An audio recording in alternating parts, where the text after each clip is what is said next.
पुराने दुश्मन दोस्त बनते हुए नजर आ रहे हैं। एक बहुत बड़ी खबर से आपको आगाह करते चले। ये देखिए, चीन के राष्ट्रपति भारत के प्रधानमंत्री का अगवानी करते हुए, उनसे हाथ मिलाते हुए। पुतिन के एक तरफ आप देखिए कि पीएम मोदी मौजूद हैं और दूसरी तरफ पुतिन के मौजूद हैं कौन?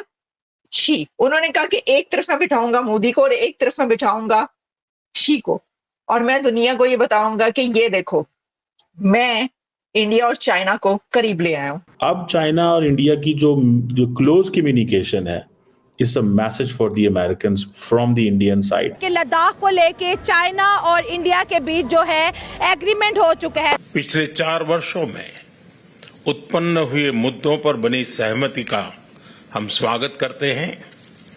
सीमा पर शांति और स्थिरता बनाए रखना हमारी प्राथमिकता रहनी चाहिए, वरना हमारी फौजें भी खड़ी हुई हैं।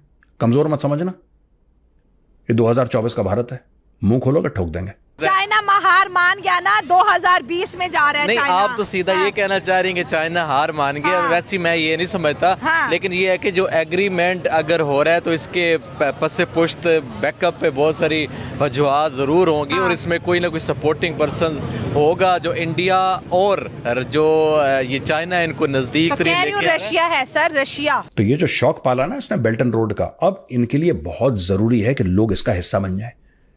और ये बाकी सारे देश बन रखे हैं, भारत नहीं बन रहा। भारत को भी समझ में आता है how to play the game, और जो भारत के प्रधानमंत्री और प्रेसिडेंट शी जिनपिंग को साथ में देख के अमेरिका में बहुत जगह पे आग लगने वाली है। लद्दाख का जब मामला हुआ था, जब ये लोग आपस में करीब आ रहे थे तो इंडियन ने जो है ना मार खाई थी। ऐसा ना कब की बात है, मैं 2 वीडियो ऐसे चला दूं जिसमें चाइना की आर्मी मार खाई है और वहां से भागी है। नहीं, ये पिछले साल की और इस साल की दिखा दूं। नहीं, मैं चलाऊंगी अब एडिटिंग में।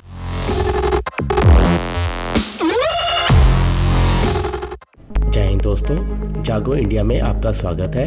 जैसा कि आप लोग जानते हैं, मोदी जी इस समय रशिया से 2 दिन का ब्रिक्स समिट कर वहां से निकल चुके हैं और इस समिट में भारत ने चाइना के साथ भी बायलैटरल टॉक्स की, जिसे देखने के बाद पाकिस्तान के साथ साथ अमेरिका को भी झटका लग गया है। अमेरिका सोच रहा था कि चीन और भारत लड़ते रहेंगे और हम भारत को हथियार बेचने के लिए ब्लैकमेल करते रहेंगे, लेकिन ऐसा नहीं हो पाया।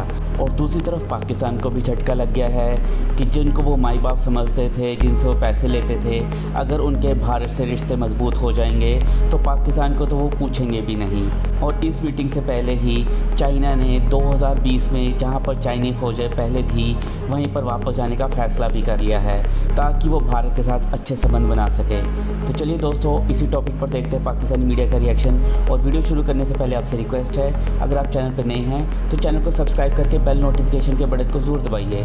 तो शुरू करते हैं आज का वीडियो। जय हिंद, जय भारत। साथ में उधर से चीन का प्रतिनिधिमंडल है वो भी। और ये देखिए, चीन के राष्ट्रपति भारत के प्रधानमंत्री का अगवानी करते हुए, उनसे हाथ मिलाते हुए। शी जिनपिंग चीन के राष्ट्रपति। Mr. Prime Minister, it's my great pleasure to meet you in Kazan. It's the first time for us to have a formal meeting in 5 years' time. Excellency, आपसे मिलकर खुशी है, और जैसा आपने कहा 5 साल के बाद हमारी ये फॉर्मल मीटिंग हो रही है। हमारा मानना है कि भारत और चीन के संबंधों का महत्व केवल हमारे लोगों के लिए ही नहीं, लेकिन वैश्विक शांति, स्थिरता और प्रगति के लिए भी हमारे संबंध बहुत अहम है। एक्सेलेंसी, सीमा पार पिछले 4 वर्षों में उत्पन्न हुए मुद्दों पर बनी सहमति का हम स्वागत करते हैं। सीमा पर शांति और स्थिरता बनाए रखना हमारी प्राथमिकता रहनी चाहिए। म्यूचुअल ट्रस्ट, म्यूचुअल रिस्पेक्ट और म्यूचुअल सेंसिटिविटी हमारे संबंधों का आधार बने रहना चाहिए। आज इन सभी विषयों पर बात करने का अवसर मिला है। मुझे विश्वास है कि हम खुले मन से बातचीत करेंगे और हमारी चर्चा कंस्ट्रक्टिव होगी। धन्यवाद। पुराने दुश्मन दोस्त बनते हुए नजर आ रहे हैं। एक बहुत बड़ी खबर से आपको आगाह करते चले कि लद्दाख को लेके चाइना और इंडिया के बीच जो है एग्रीमेंट हो चुका है। दोनों कंट्री की फोर्सेस जो है डिसएंगेजमेंट शो करेगी। चाइना हार मान गया ना, 2020 में जा रहा है। नहीं, आप तो सीधा ये कहना चाह रही हैं कि चाइना हार मान गया।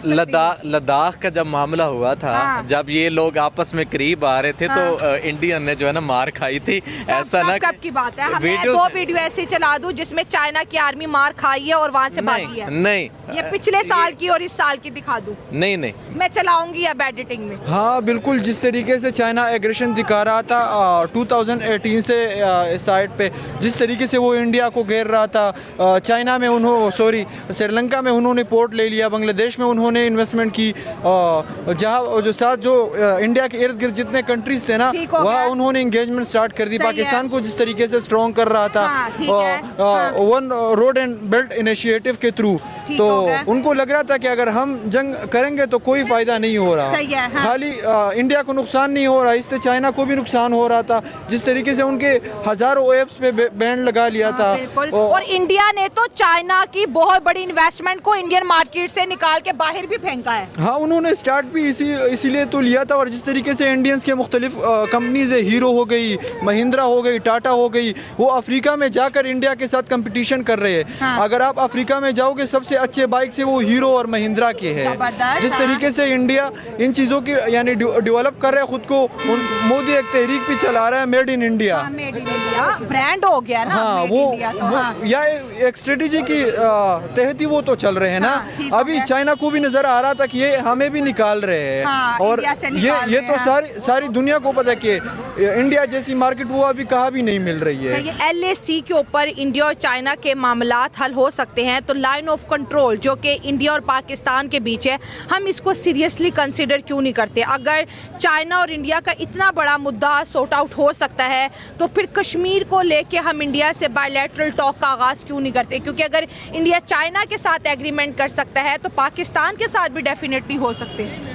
उसकी वजह यह है कि इसको तो पहली तो बात यह है कि हमारी स्टेट करना नहीं चाहती। ठीक है, क्योंकि उर्तुगान जो है तैयब उर्तुगान, उन्होंने भी कश्मीर का मुद्दा इस दफ़ा यूनाइटेड नेशन में नहीं उठाया, क्योंकि वो भी चाहते हैं मैं ब्रिक्स का जो है परमानेंट मेंबर बनूं। तो कहीं ना कहीं पे सब चीज़ें घूम के इंडिया के गिर्द आ रही हैं। देखें, आप इंडिया को ज़्यादा घुमा रहे हैं, तो टॉपिक ही उनका है ना, क्योंकि उनका है। लेकिन आप सऊदी अरेबिया को भी अपना दोस्त मवाले कहते हैं। बहुत सारे ऐसे मामलात गुजरे जिसमें सऊदी अरेबिया ने आपका भी साथ नहीं दिया। ठीक है, तो ये जरूरी नहीं। आजकल हमारा खुद का साया हमारा साथ नहीं देता तो मुल्क तो बड़ी बात है। नहीं, हाँ, यही मसला है ना कि हम अपने ही अपने नहीं है तो फिर पराये कैसे हो सकते हैं? और सऊदी अरब यूं कितना साथ है भाई, कितने सालों से तो हमें दे रहे हैं, वो भी थक गए हैं। वो थक गए क्योंकि आप उन्हें बुरा ना कहें, उन्होंने बहुत कोशिश की। तो हम कहाँ खड़े हैं? हम खड़े हैं कि लेटे हुए हैं? हम खड़े हैं, बरकीट में ही खड़े हैं।